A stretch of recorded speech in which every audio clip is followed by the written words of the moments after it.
Fala galera, mais um vídeo aqui no canal Boni Esportes. Conto com o seu like aí no vídeo e a sua inscrição aqui no canal, hein?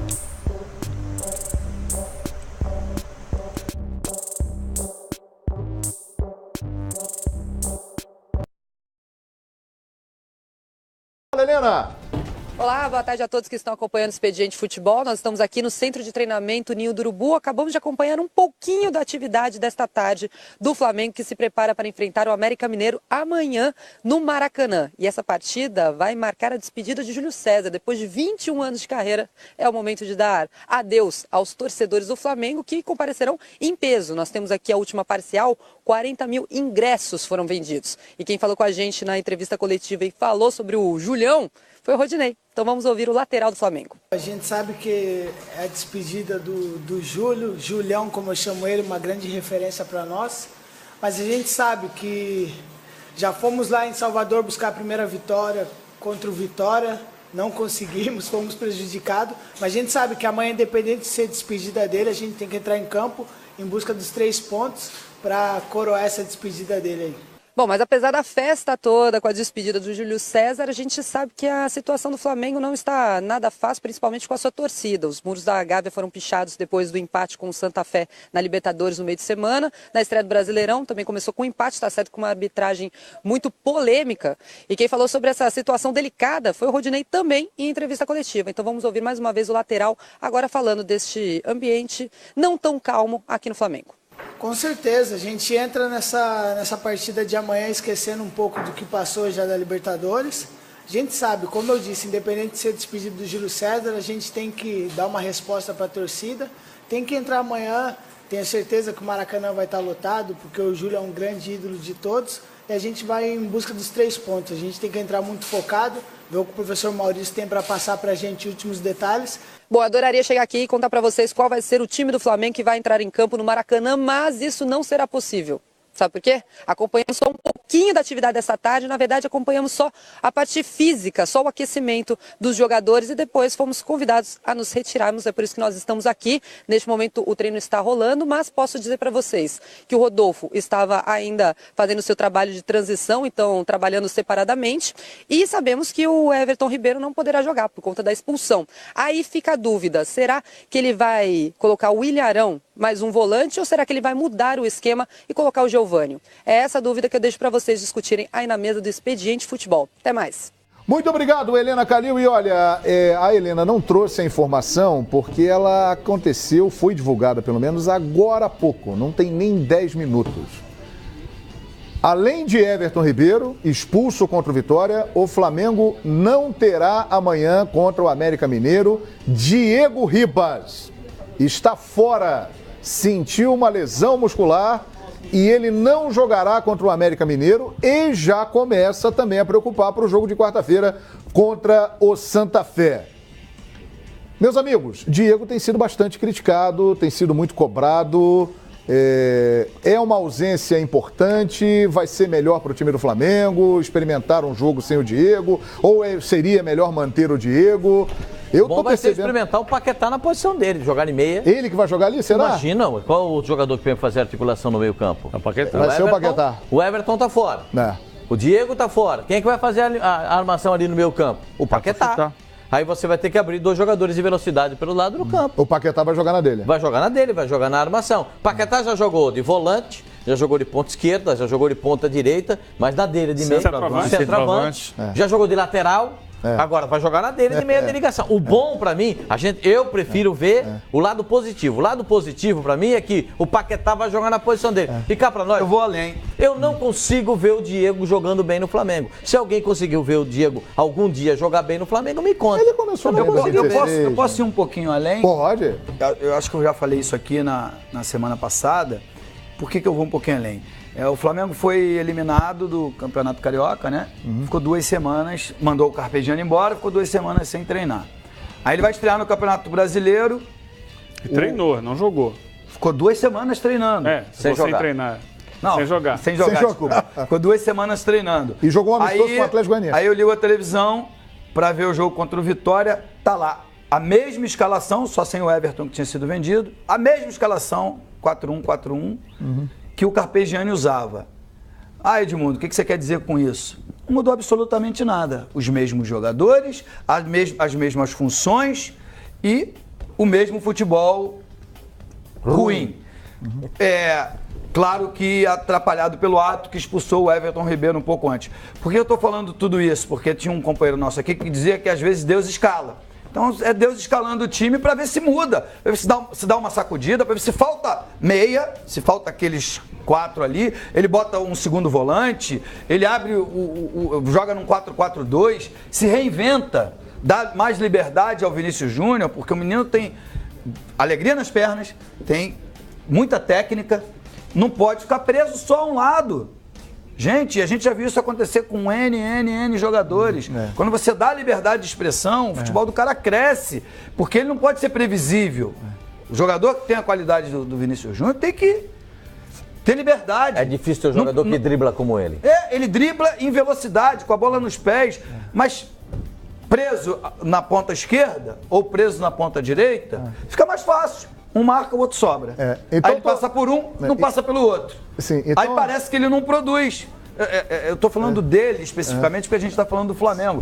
Mas tem outros jogadores Brasil afora, em outros times, com a mesma característica, precisam de liberdade, gente.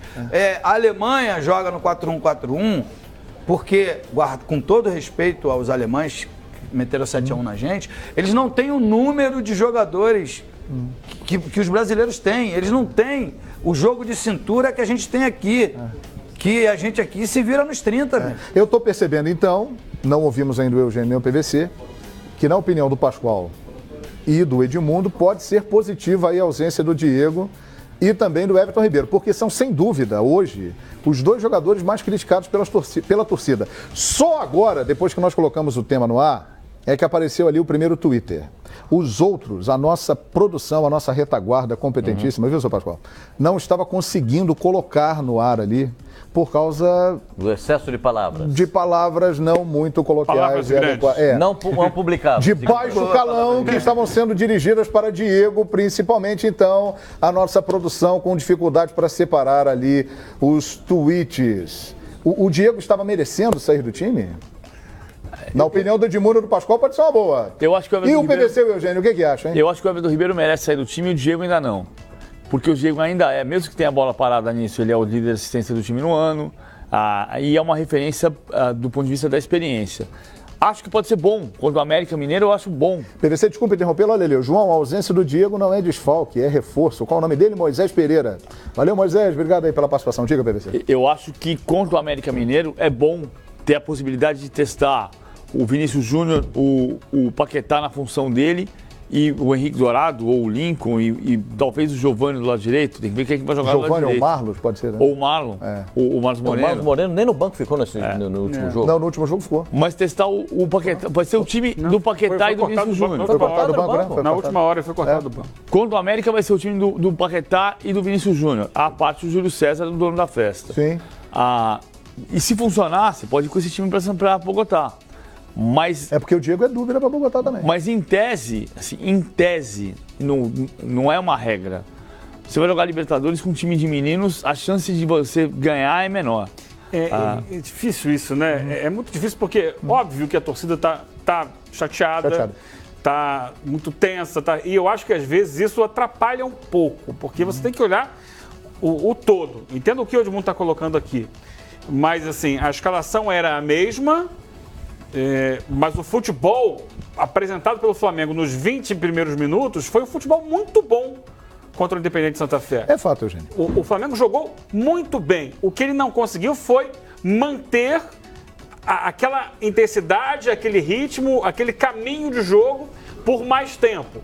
Por que não conseguiu? Se foi questão física, se foi um melhor encaixe da marcação, se foi um projeto mesmo do Flamengo de alternar conforme o jogo vai passando o seu caminho para o ataque, eu não sei. Mas até os 20 minutos o Flamengo criou uma série de situações. Depois sim, ele perdeu um pouco daquela organização ofensiva. E nesse momento bom do Flamengo, o Diego jogou bem, O Everton Ribeiro jogou bem, o Paquetá jogou bem, até o Henrique Dourado saindo da área, voltando um pouco para abrir espaço. Você vê que o Diego tabela com uma bola com o Paquetá e finaliza mal, ok. Tem a bola que o Paquetá enfia para o Vinícius Júnior, que vem na diagonal, e há aquele recuo que eu acho até que o árbitro errou naquele lance, mas eu tenho licença poética, porque eu estava trabalhando no jogo do Cruzeiro e Universidade de Chile. Mas eu não vi isso aí, não. Mas o jogo foi a quarta do Flamengo. Os primeiros 20 minutos do Flamengo foram muito bons. Eu estava trabalhando Depois também. Ele caiu no lugar comum. O Flamengo, a partir do momento que leva o gol, ele começa a fazer lançamento, começa a buscar a bola levantada na área, aquela coisa recorrente que é o que a gente vê no futebol brasileiro no dia a dia. Mas o início do Flamengo foi bom. E aí as pessoas caem muito em cima do Diego porque ele é referência, é o jogador que ganha bem, é o camisa 10, é o líder do time dentro de campo, se espera muito dele e ele perdeu duas situações de gol ali claras. Foi dominar uma bola, saiu o contra-ataque, saiu o gol. Mas acontece com qualquer um. Olha só, ele foi dominar uma bola, mas vamos lá. Estão colocando culpa do gol do Santa Fé nele. Quem perde a primeira bola é o Vinícius Júnior. É um escanteio que o Paquetá tira, corta, o Vinícius Júnior perde o primeiro domínio, o Diego perde o segundo, sim, não consegue tocar na bola. Depois, há um buraco, o Rodinei não está no lugar dele na defesa, há um espaço gigantesco entre o lateral esquerdo, René, e o quarto zagueiro, Juan. O Hever não consegue voltar até... É um erro coletivo do Flamengo, ele tem a participação dele também, o do time inteiro. Acho que o Diego, e eu tenho criticado muito o Diego aqui, o Diego e o Everton Ribeiro, mas isso que o PVC colocou é importante. O Diego é um jogador que dentro de campo, ele exerce uma liderança. Não é à toa que o Flamengo busca muito a bola para o Diego. Os jogadores buscam para ele, porque muita gente às vezes não tem a autonomia, não se sente confiante para buscar jogar. Então dá nele que é a bola de segurança. Dá no cara que é mais experiente, dá no líder. Mas ele está jogando bem? Não está jogando uma maravilha, João. Mas assim, o time todo, quem está? No jogo de quarta-feira, o Paquetá jogou tudo isso? Não, o Paquetá caiu de produção, hein? O Vinícius jogou tudo isso? Não.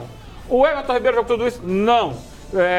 Ninguém jogou um grande futebol. Você falou que é o cara para puxar fila, você falou que discordava de mim, mas você falou exatamente tudo que eu disse. A mesma escalação, mesma forma de jogar e mesmo desempenho. Mas eu estou colocando aqui pelo seguinte... Toca no Diego para ele resolver. O que a gente estava falando no início do programa... O que eu quero dizer... O que a gente falava no início do programa? De continuidade. De um técnico poder dar sequência ao trabalho dele para ir evoluindo a forma de jogar do time. É impossível isso no Flamengo, porque empatou o jogo, tira, troca tudo, ninguém presta, vamos botar todo mundo de novo, aí... Amanhã joga mal, aí manda tirar quem jogou mal amanhã. Depois de amanhã joga mal e nunca tem uma sequência de jogo. Mas eu falei exatamente isso. Pra que tirar o Carpegiani se as escalações continuam a mesma? Mas tá errado. A escalação. Vai além da escalação. Vai além da escalação? Vai além da escalação. Eu não acho. O futebol vai além da escalação. Eu não acho que vai além da escalação. Do programa, eu não acho que vai além da... O Atlético Paranaense é muito parecido com o do ano passado. Eu não acho que vai além da escalação. Eu acho que vai além do trabalho. É o trabalho. Que você tem que se reinventar. O Corinthians não tem um centroavante, se vira nos 30 sem o centroavante. E está se virando. Concorda? O Grêmio perdeu o Douglas e se virou nos 30 sem o Douglas. Porque na conquista da Copa do Brasil em 2016... O Douglas arrebentou. O Douglas era o cara. Mais do que o Luan. É verdade. Aí ele perde o Douglas e se reinventa, acha Ramiro, acha Arthur. Isso é o trabalho do treinador. Sim, mas o treinador tem dois jogos. Mas quando você troca o treinador, tem dois jogos. A ideia é uma troca de modelo. Não necessariamente. Olha essa jogada. A jogada foi no início do jogo. Muito bem feita essa jogada. Essa jogada é um exemplo. E houve outras parecidas com essa, que o Henrique Dourado sai da área, traz a marcação com ele do Javier Lopes, naquele espaço entra o Paquetá, recebe a bola, tabela, o Diego faz a infiltração. E aí o Flamengo constrói. Foram 20 minutos de bom futebol. O Diego saía do Gordilho, vinha pro lado do campo, escapava da marcação. Alternava com o Everton. Às vezes o Diego voltava para buscar a bola, às vezes o Everton voltava. E eles iam fazendo esse movimento muito interessante. Só que foram 20 minutos de bom futebol, mas o jogo tem 90. Como é que a torcida terminou? E tá uma maravilha o jogo. Em casa. A questão toda é a seguinte: vamos entender por que não manteve esse bom futebol por mais tempo. É isso que o Flamengo tem. Ô, Savoia, o Diego é desfalque ou a ausência dele pode ser positiva para o Flamengo nesse momento? Eu acho que vai ser positivo para o Flamengo e vai ser positivo para ele também. Opa! Eu acho que ele, em todas as profissões, às vezes chega um momento de pressão, de cobrança, que é bom você dar uma pausa, você ter uma pausa. Eu acho que é exatamente isso que ninguém pode negar a qualidade do Diego, que ele sabe jogar futebol, fez sucesso em quase todos os lugares onde passou, né? Com algumas exceções, evidentemente. Ou o time do Flamengo tem algum problema de relacionamento, ou então ele está vivendo um relacionamento ruim com ele. Não sei, não é nenhuma acusação, mas eu fico aqui tentando entender o que acontece. Por que ele não consegue jogar no Flamengo? Então, já que não consegue, já que a cobrança é muito forte em cima dele, nunca tá bom, e é verdade, ele não tem jogado bem de uma forma frequente, eu acho que essa saída ele pode parar um pouco, repensar, cuidar um pouco da forma física, sabe? Se desestressar e quando voltar, às vezes até o próprio torcedor do Flamengo sente a falta dele. O Jadson aconteceu isso, ele parou um pouco, se machucou, se lesionou, cuidou, voltou bem demais. Eu acho que é por aí, pode ser bom para o Flamengo e com certeza vai ser bom para o Diego. Pois é, olha aqui, algumas opiniões diferentes aqui na internet, registrando democraticamente. O Guilherme Outeiro, Flamengo tem reforço de última hora, a ausência do Diego. Ele está comemorando a ausência do Diego. E o outro, o Carlos, está dizendo aqui, o Diego está levando nas costas a cobrança da má fase sozinho. Ele não tem jogado tão mal assim. Há aqui opiniões divididas, mas eu percebo que a maioria...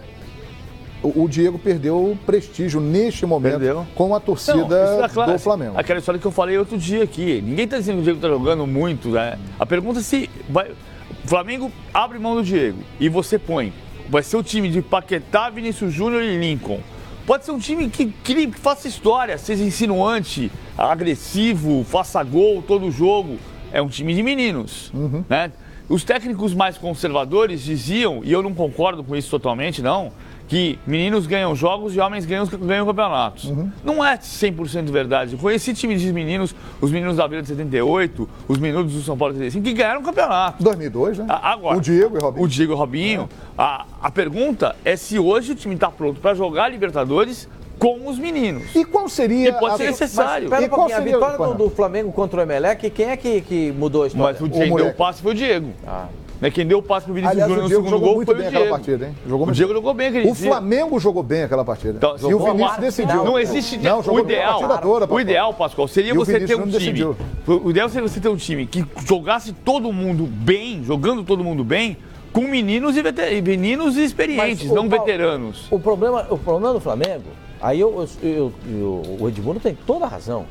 O problema do Flamengo é que esse time não joga a 3 técnicos, a 2 técnicos, a 1 técnico. E talvez você já ter 4 técnicos em um ano. Então, os 4 últimos técnicos, o time do Flamengo não joga. O time do Flamengo não joga. É irritante ver o Flamengo jogar. Num período de 8 meses, teve 4 técnicos. Qual é a opinião do conselheiro Miranda que está mandando. Estou irritado vendo o Flamengo jogar. Eu tenho um rapaz que trabalha que é porteiro lá no meu condomínio, ele falou para mim assim, eu falei, e aí o Flamengo? Ele falou, sem comentário, não vou falar nada. Me irritou tanto que eu não vou falar nada. Eu estou aqui traduzindo para você. Essa é a questão do Flamengo, Pascoal. Mas não é. É 1, 2, 3, 4 treinadores, 5. Há muitos anos. Ou é muito bom ou é muito ruim, não tem meio termo no Flamengo, e isso atrapalha o Flamengo. O Flamengo não joga nada há muito tempo, mas chegou à final da Copa Sul-Americana no passado, chegou à final da Copa do Brasil. E aí não joga nada, e os que ficaram no meio do caminho? Chegou, o Flamengo teve alguns bons momentos ano passado, sim, na Copa Sul-Americana, esse ano passou vergonha contra o Botafogo? Foi lá e passou. Como é que é a frase? A expectativa. Perdeu o jogo. Exatamente. O problema é que a mãe da frustração. O torcedor acha que o Flamengo está organizado financeiramente, que tem uma estrutura boa de CT, tem alguns jogadores caros, e que por isso tem que ser o Barcelona, o Manchester City. E não é, gente. Você tocou num ponto importante. Não é assim, para chegar lá vai demandar tempo. Tem uma coisa que a gente mudou um pouco o conceito, em algum momento virou uma chave que tem a ver com a história do investimento. Porque investe mais, é fato. E o Flamengo investe muito mais, o Palmeiras investe muito mais. Mas você falou assim, o Flamengo passou vergonha contra o Botafogo? Não, vergonha não passou. Ele perdeu pro Botafogo.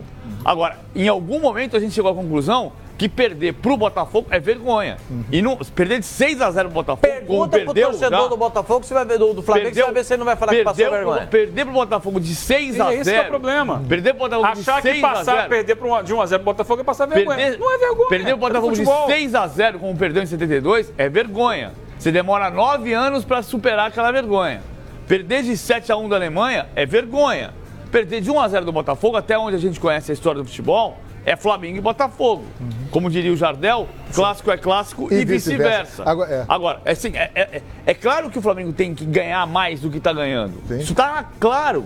Tem que achar onde é que está a chavinha para você transformar esse time de investimento em time de conquista. Sim, um treinador a cada 6 meses é possível isso? Não pode. Não pode. Faz a conta, Você Paulo. tem 4 técnicos em 8 meses. O Zé Ricardo caiu em julho. De lá para cá você tem Zé Ricardo em julho. Nós estamos em abril, julho, agosto, setembro, outubro, novembro, dezembro, janeiro, fevereiro, março, abril. São 9 meses e 4 técnicos. O Flamengo investiu no técnico e deixou ele na mão. Nós já falamos muito sobre isso. E ele não soube se rearticular a partir da situação do Rueda. Não soube. A partir do Rueda, o Flamengo perdeu a mão e está no meio do caminho. O que é que eu faço? Para onde eu vou? Quem sou eu? Não sabe. Aliás, o Rueda que levou o Flamengo às 2 finais. A minha última palavra a respeito disso. Se com o Diego e com o Everton Ribeiro não estava dando certo, dá crédito para os moleques. Pois é, essa é a minha pergunta para você, para todos aqui, Pascoal, Savoia lá em São Paulo. Diego e Everton Ribeiro estão fora. Qual a reposição ideal para esses dois no jogo de amanhã? Marlos Moreno e Lucas Paquetá na dele. Marlos Moreno e Paquetá, para o PVC. Edmundo, você escalaria quem ali, no lugar dos dois? Olha, eu sairia desse 4-1-4-1. E o Ilharão, para completar, o Ilharão de segundo volante? Eu sairia do 4-1-4-1. Para mim, não dá certo. Os jogadores ocupam a mesma faixa de campo, não tem características de atacantes que voltam pelo lado, seja ele quem for, tá? Seja ele quem for que você coloque ali. Até o Lucas Paquetá, que é jovem, não é característica dele carregar a bola pelo lado do campo, fazer jogada de ponta para cruzar. Ele é habilidosíssimo, jogador que vem por dentro, que bate bem na bola. É aquele meia clássico que foi se perdendo e a gente está tentando recuperar. Eu acho que é ali que ele funciona melhor. Então eu sairia desse 4-1-4-1, ia para o 4-2-3-1 e daria mais liberdade para o Vinícius Júnior. Mas precisa movimentação e aí eu tô com o PVC. Marlos Moreno, Lucas Paquetá na dele no meio e o Vinícius Júnior pelo lado, mas não necessariamente fixo de um lado. Entendeu? Porque tem que ter uma variação tática. A hora que você tem a bola é uma coisa, a hora que você tá sem a bola, o posicionamento tem que ser outro. É verdade. E os times, no modo geral, são pragmáticos. Continuam na mesma formação. Lá, então, assim, vamos tentar fazer com um exercício. Legal o que você está falando, acho importante essa liberdade, liberdade do Vinícius Júnior. Quer ver uma coisa que poderia ser feita, testada pelo menos? Botar o menino Ronaldo, que tem vigor físico, à frente da zaga, para poder sair, para dar o bote. Ou o Jean Lucas, né? Ou o Jean Lucas. Jean Lucas é uma grande opção. Botar um pouco mais de dinâmica. Os volantes ficam também Rob Toque. A gente está chegando à conclusão aqui e eu acho que é uma grande opção, uma grande alternativa. Talvez daí, dessa dificuldade, o Flamengo encontre uma solução, porque eu sou muito fã do Lucas Paquetá e a melhor partida que eu vi ele jogar foi jogando por dentro. Nessa função de meia centralizado no 4-2-3-1. Foi muito bem, porque ele volta para buscar a bola, ele chega na área, ele cai de um lado, cai do outro, com liberdade de movimentação. Pode ser. Mas você falou da liberdade pro Vinícius Júnior. Quem sabe deixar ele solto mesmo, entrar por dentro de vez em quando, entrar pela ponta direita, pela ponta esquerda, por trás, girando por trás do centroavante. Para isso, talvez não dê para deixar o Paquetá centralizado ali. Precisa trazer o Paquetá um pouco mais, ou para um lado, ou para o outro, ou como segundo volante. Mas assim, liberar o Vinícius de jogar só na ponta. Assim, meu filho, joga onde você quiser, do meio para frente. Sim, mas ali, aí é o seguinte, não precisa voltar para marcar e você tem liberdade para trabalhar. Aí você tem que, se você não for dar obrigação para esses jogadores, você precisa de 2 volantes. Aí eu acho que tinha que jogar esse moleque, esse Jean Lucas. Porque com todo respeito. Se ele fizer a opção, vai ser o Ilharão. O Ilharão, com todo respeito ao Ilharão, o Ilharão você sabe que ele vai, mas não sabe se volta. Você já reparou? O Ilharão sempre está correndo para chegar na frente e sempre está correndo atrás de alguém para ir para trás. Ele nunca está parado, se posicionado no lugar certo. E toda vez que se olhar o volante olhando para o goleiro, alguma coisa está errada. O volante tem que olhar para frente. O volante e os zagueiros têm que olhar para frente. Quando o volante está olhando para o goleiro, alguma coisa está errada. É verdade. Então eu prefiro o Jean Lucas para jogar. Vou aqui viajar. Uma coisa que parece que não se pode mais jogar assim. Antigamente jogavam 2 volantes, 2 meias, 2 atacantes. O time do que o Edmundo jogou com o Zinho em 93, 94, o Zinho fazia um terceiro volante, o Mazinho fazia o balanço pelo outro lado, e era praticamente um losango de meio campo com o Edilson fazendo a ligação com o Edmundo Evair. Que era nos anos 90 aconteceu muito isso. Se você pode tirar nomes que são grandes nomes de pouco futebol recentemente. Se você, o Edmundo falou do Ronaldo, o Carpegiani não acreditava no Ronaldo, não quer dizer que o Maurício Barbieri não acredite. Você faz Ronaldo, Jean Lucas, Coelhar e Paquetá, Vinícius Júnior e Henrique Dourado. Vinícius Júnior e Lincoln. Perfeitamente. E você vai fazer um losango no meio campo. Agora, ninguém mais joga assim, só o Real Madrid. Só que de vez em quando joga. Aliás, vem aí dia 6 de maio, Real Madrid e Barcelona nos canais Fox Sports. Quando falei que a composição tática não precisa ser a mesma de quando você tem a bola, porque a gente vê toda hora, não lembro, eu estou tentando aqui lembrar qual foi o jogo que eu fiz essa semana, foi exatamente Real Madrid e Atlético de Bilbao. Atlético de Bilbao fazia 2 linhas de 4, com um jogador solto, número 28, não lembro, e o menino, e o que fez o gol, o Iñaki Williams lá na frente. Ele fazia 4-4-1 e um à frente, que era o homem da velocidade. Esse um aqui, Cardoso, eu acho que era. Iturraspe, não era Iturraspe? Não lembro. Eu sei que ele pegava o volante, pegava o Modric, não deixou o Modric jogar, porque ele pegava ali, e o Iñaki Williams tinha liberdade para sair. A zaga do Real Madrid se expõe, enfim, tô comparando time por time, não. Mas eles não eram futebol moderno do 4-1-4-1, do 4-2-3-1. Quando tinham a bola, eles se posicionavam ocupando espaço, que eu acho que tem que ser. E quando não tinham a bola, eles faziam 2 linhas de 4. Perfeitamente. Rapaziada, é o seguinte, então Diego e Everton Ribeiro não vão jogar amanhã contra o América Mineiro. O Maurício Barbieri agora vai arrumar o Flamengo para o Córdoba, está explicando aqui o BBC. Amanhã, portanto, Flamengo e América Mineiro, 7 da noite, Maracanã, com 40 mil pessoas, para a despedida do Júlio César. Vamos falar do Palmeiras? Palmeiras é o assunto agora aqui no Expediente Futebol. Palmeiras também, que está sendo bastante cobrado, e a galera está irritada. Flamengo e Palmeiras vivem em momentos parecidos. Fernando Caetano, vem aí. Olá, amigos dos canais Fox Sports. Sem vencer há 3 jogos, o Palmeiras terá mudanças para enfrentar o Internacional nesse domingo no Pacaembu, já que haverá shows no Allianz Parque. Na defesa, o zagueiro Edu Dracena entra no lugar do Thiago Martins. No meio-campo, o Moisés está sendo testado na vaga do Lucas Lima, já que o Guerra, que entrou bem nas últimas partidas, se recupera de uma inflamação no quadril e foi vetado pelo departamento médico. E no ataque, o Borja, recuperado das dores no joelho, retorna à equipe titular do Palmeiras. Hoje, depois do treinamento fechado, o técnico Roger Machado concedeu entrevista coletiva. Pelos resultados, ela vai acontecer sempre, né? E se nesse momento, né, a gente ligou a luz de alerta pelos 3 últimos resultados, né? Se nós vencermos no final de semana, nós também teremos 3 resultados de invencibilidade, né? O futebol requer respostas imediatas, né, aos momentos de instabilidade, né? E sempre um próximo jogo nos dá a oportunidade. Então não muda muito, né? O ambiente externo, né, que a gente sabe que movimenta um pouco mais no que diz respeito, né, à pressão pelos resultados, não pode interferir no nosso dia a dia e não interfere, que a gente não permite, né? A provável escalação do Palmeiras para enfrentar o Internacional deve contar com o goleiro Jailson, Marcos Rocha, Antônio Carlos, Edu Dracena e Diogo Barbosa. No meio-campo, Felipe Melo, Bruno Henrique e provavelmente Moisés. E a linha ofensiva com Dudu, Keno e o Borja, recuperado das dores no joelho, retornando à equipe titular. Da Academia de Futebol, Fernando Caetano com informações do Palmeiras para os canais Fox Sports. Pois é, Savoia, Edu Dracena, entrando na zaga domingo no Pacaembu contra o Internacional, Savoia. É um super campeão, né, João? Onde passou foi campeão brasileiro, no Santos, no Corinthians, no Palmeiras, conhece a posição, pode servir como uma espécie até de orientador dos companheiros, os mais jovens. Eu acho que o Moisés está precisando de jogo mesmo, o Lucas Lima também estava merecendo sair do time.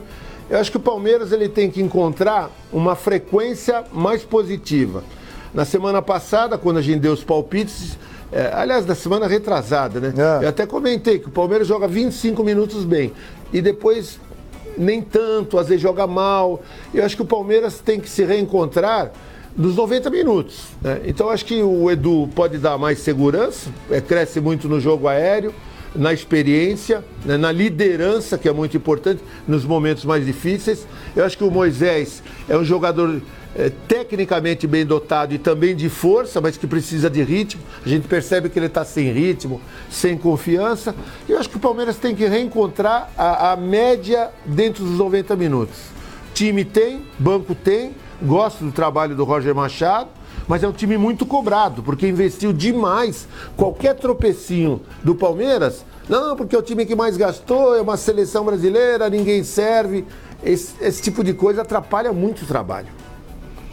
Pois é, olha aqui, time provável então, confirmando que o Caetano já disse: Jailson, Marco Jorge, Antônio Carlos, Edu Draceni, Diogo Barbosa, Felipe Melo, Bruno Henrique, Dudu, Moisés e William, com o Borja retornando ao time. O Bruno Henrique foi suspenso por um ano, mas é lá no futebol italiano, tá? Pelo menos por enquanto, né? Pelo menos por enquanto ele pode jogar aqui tranquilamente. Ainda não chegou aqui a punição, ainda está viajando. Aliás, nesse caso aí do Bruno Henrique, eu hoje pela manhã tive o cuidado de ligar para 2 especialistas para estudar esse caso, né? 2 especialistas em casos da FIFA. E os 2 me disseram a mesma coisa. Se a comunicação da Federação Italiana, chegando, que eles têm que comunicar a FIFA, chegando na FIFA, a FIFA comunica a CBF e a CBF vai comunicar a Federação Paulista, que comunica o Palmeiras. Esse é o processo, né, que é desencadeado, né? E isso chegando por ser, lembra daquele negócio? Por ser por tempo determinado. Sim, e não por jogos. Exato. Tem que cumprir a pena em qualquer parte do planeta. Exatamente. Agora, você vai lembrar um caso. O PVC me fez lembrar hoje, pela manhã, desse caso. O caso do Dida, né? Que entrou com uma medida liminar e conseguiu ainda jogar, mesmo tendo uma pena semelhante que foi encaminhada à FIFA. Então, pode ser que o Palmeiras entre também com esse pedido na FIFA para ser avaliado de novo e tal, porque além do processo esportivo, ele tem o processo na justiça também na Itália. São 2 processos que correm em paralelo. O processo esportivo já tem a decisão, que ele está punido por 1 ano. Até chegar no Brasil essa comunicação, o Bruno Henrique ainda poderá jogar. E vai jogar domingo contra o Internacional. A zaga é o grande problema do Palmeiras? Está ali a pergunta, ó, no nosso L interativo. Fala, Savoia. Savoia, tu chamou ele, Savoia?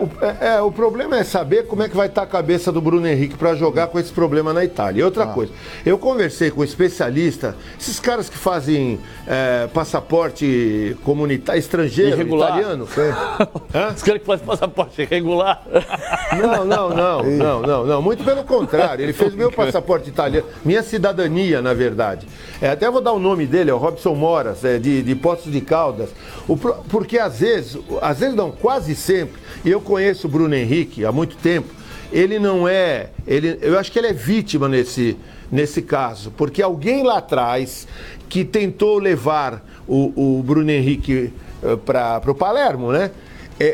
Na ânsia de ganhar um dinheiro, foi cobrado 17 mil euros para tirar o passaporte. Normalmente o preço é de 5 mil euros. É a praxe, o mercado cobra. E outra coisa, esse meu amigo, ele disse o seguinte, ligando para a Itália, conversando com algumas pessoas, às vezes porque houve problema no antepassado, lá atrás, nas comunas italianas, então o não bate, não é verdadeiro. Lá atrás o bisavô, o avô, o documento da nacionalidade. E ele pode ter entrado de gaiato, coitado, ele não tem culpa, acontece muito. E outro detalhe que esse Robinho me passou é o seguinte, o irmão dele joga futsal na Itália e não tem o passaporte, ele joga com visto. Aí é só questão de você raciocinar. Ora, se a família tem o direito da cidadania italiana e o Bruno Henrique tirou, por que o irmão dele não tirou? né? Isso é a mesma linhagem. Claro. Então, é por aí que deve começar as investigações. Mas, a princípio, eu imagino e tenho certeza, pela educação do Bruno Henrique, que ele é absolutamente inocente nesse ponto. Ele talvez tenha a nacionalidade, tenha de fato uma linhagem italiana, mas que foi enrolado. Então, os caras lá, para ganhar dinheiro, você sabe como é que funciona. Enrola o jogador e lá na frente, quando explode a coisa, o jogador paga um preço que não merece. E aí vai trazer o prejuízo para ele, porque mesmo com recursos liminares, ele pode ficar um tempo sem jogar por aqui também. E ele vem num bom momento, né? Apesar do Palmeiras não estar indo bem. Ele vem num bom momento. Já no caso que você perguntou da zaga, a zaga do Palmeiras, depois dos últimos acontecimentos, inclusive de perder o Campeonato Paulista jogando em casa, os dois zagueiros não estão emocionalmente bem. É fato e é tranquilo você analisar o que aconteceu na partida contra o Botafogo. Emocionalmente, os dois zagueiros, a bola parecia que era uma bola de fogo no pé dos caras.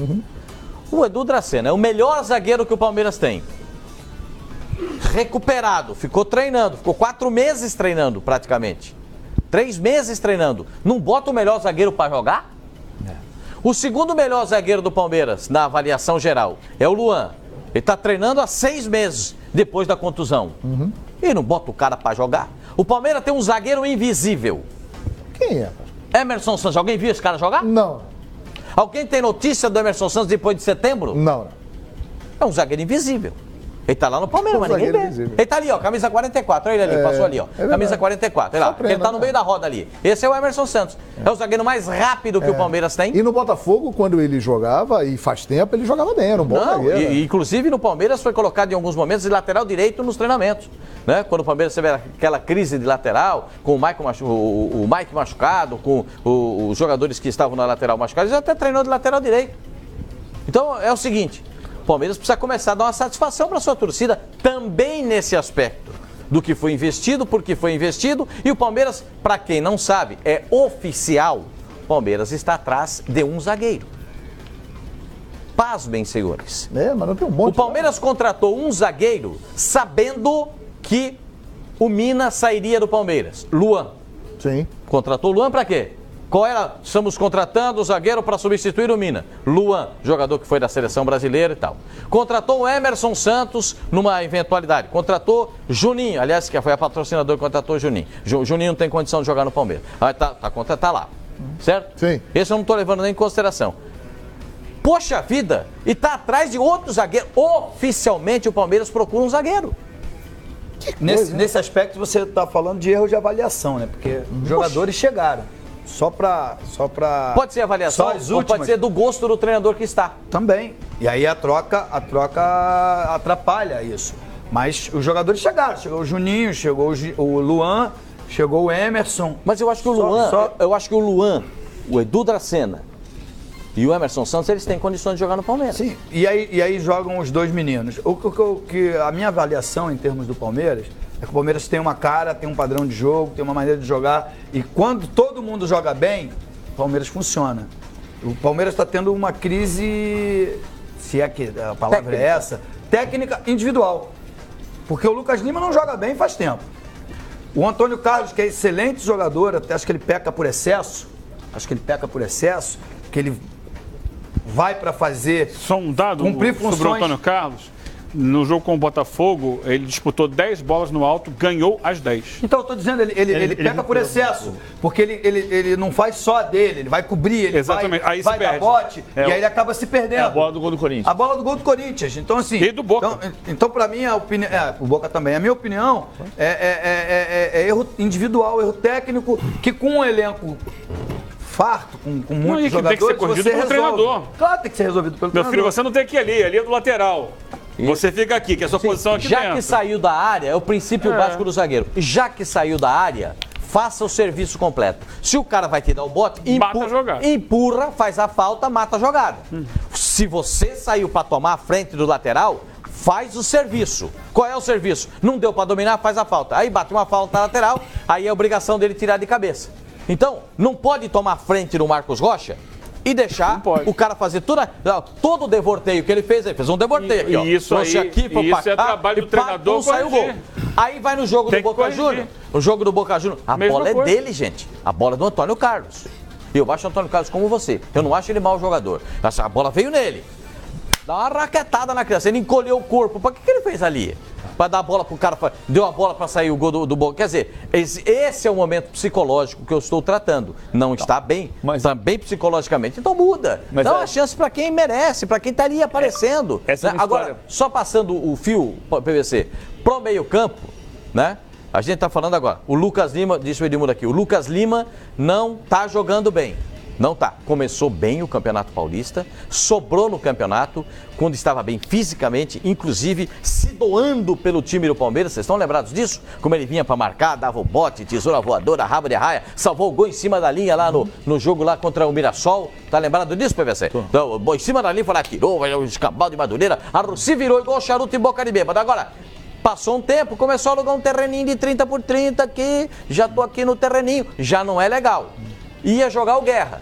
O Guerra tem uma trombada com o Michel Bastos. O Michel Bastos machucou o joelho e machucou o quadril. Perfeitamente. Muito bem, gente. Notícia de momento. Depois do break, o Vasco está acertando a contratação de um jogador que tem muito nome. É muito conhecido. Depois do break eu te conto. Já, um reforço de peso? É um reforço de peso. É reforço? Interrogação. Já voltamos.